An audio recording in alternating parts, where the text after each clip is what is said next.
the NCAA women's edition of the Record Pressure Index. I'm doing 3 tiers of this: a green tier, a yellow tier, and a red tier. Essentially what this is how likely a record is to fall at this coming meet. My greens are going to be swims that I think are just so much better than anyone else out there right now. I would be shocked if we saw someone break this record. Yellows are going to be ones that are a little bit more up in the air. If we got a really good swim out of somebody, we could see these come down. And then your reds are your ones that I would be betting on if I was a betting man for some NCAA records to go down. So, first edition, let's get after it. Green, we're going to have the obvious ones first. Katie Ledecky's 500, her 1,000, and her mile. These haven't been touched. I don't expect them to be touched. 424 in the 5, 906 in the 1,000, 1503 in the mile. She is just worlds ahead of anybody else. She was at the time. She still is. Nobody has come close. Nobody will come close. Top times this year: 430 in the 500, a 6-second difference. 922 in the 1,000, and 1532, almost a 30-second difference in the mile. Not really much else to say about it. It's not going to happen this year. I also have 3 records from Gretchen Walsh. I have her 50 freestyle, her 100 freestyle, and her 100 butterfly. 20.3 in the 50, 44.7 in the 100 free, and 46.9 in the 100 butterfly.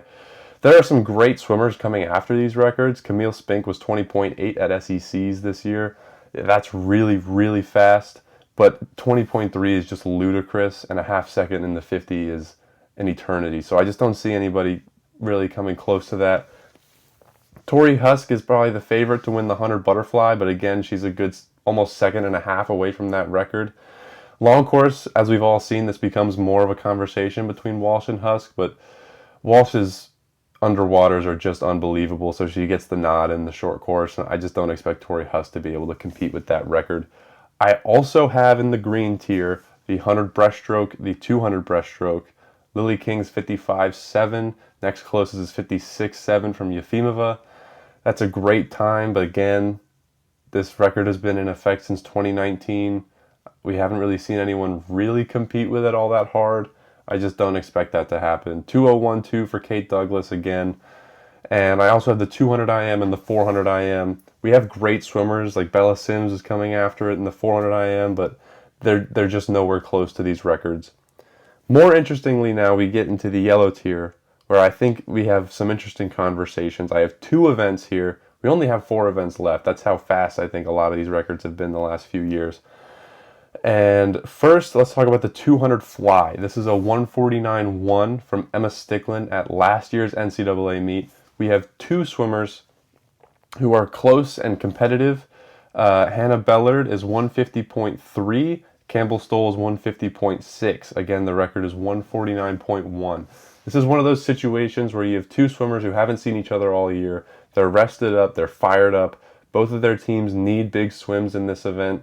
Texas is trying to compete, trying to get into that top 4-ish conversation. Michigan, similar.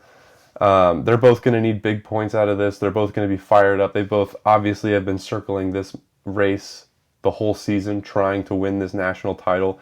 I think that possibly that amount of pressure and that amount of excitement could lead to a blow-up swim from someone like Bellard, who could go 149 low and scare this record. I think it's unlikely.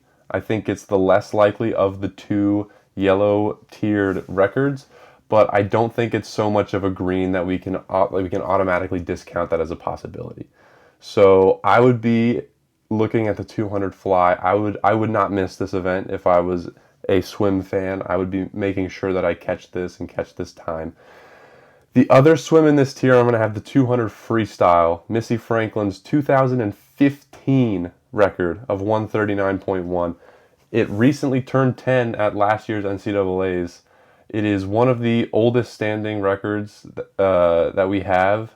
I think it is the oldest, not including Katie Ledecky's records. But we have 3 swimmers here who are within a second and a half or so of it. Anna Mosh of Virginia is 139.7. Minna Abraham of USC is 140.4, and Liberty Clark of IU is 140.8. Again, the record is 139.10. I think Once again, you have three swimmers from three different conferences. They haven't raced each other yet. They've all got big aspirations of winning this meet. They're all on teams that are going to need these big points to reach their goals of their team standings. There's going to be a lot riding on this race for all three of these swimmers, and I think all three of these swimmers still have a bit of untapped potential from maybe some easier conference wins in comparison to how tight this race is about to be. Plus, you add in the atmosphere of being in that moment and the crowd. I think we have a really good shot of seeing that record go down. It's going to be tough. It would be a bit of a surprise, but I think that is a very real possibility. And that leaves us with the two red tier events, which is both the backstroke events, the 100 backstroke and the 200 backstroke. We will start with the 100 backstroke. This is a Gretchen Walsh record, 48.10 2 years ago at this meet.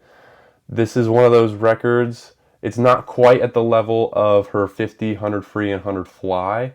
I would say that this is kind of comparable to those Dressel records that he kind of just set just to set. And we knew that they would probably eventually be broken, say like his 200 IM record.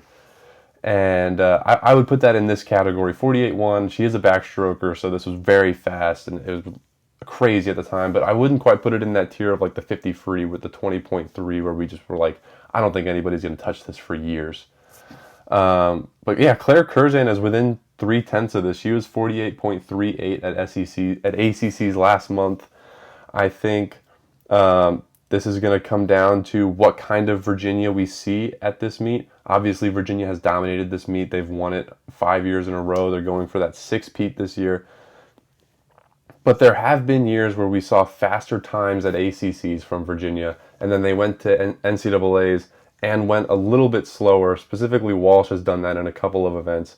It's not at all trying to say that they don't perform at NCAAs. Obviously, they do. They get their hand on the wall first, and at the end of the day at that meet, that is all that matters, because it's all about winning that trophy, and that's what they've done.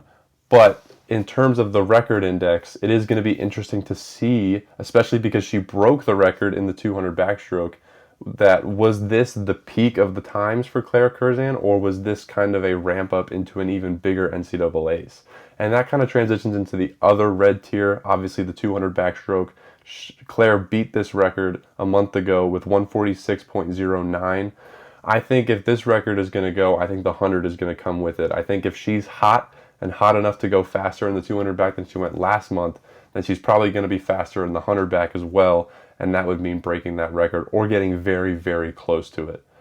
I think that it's all going to come down to what was Claire's plan with ACCs compared to NCAAs. I would assume that the plan was to ramp up and to get faster at NCAAs, but you also have to include that in a 100 back, there's not a lot of room for error. We could see one mistake, and she'll still win, but she won't be able to go 48.1 because that is an insane time.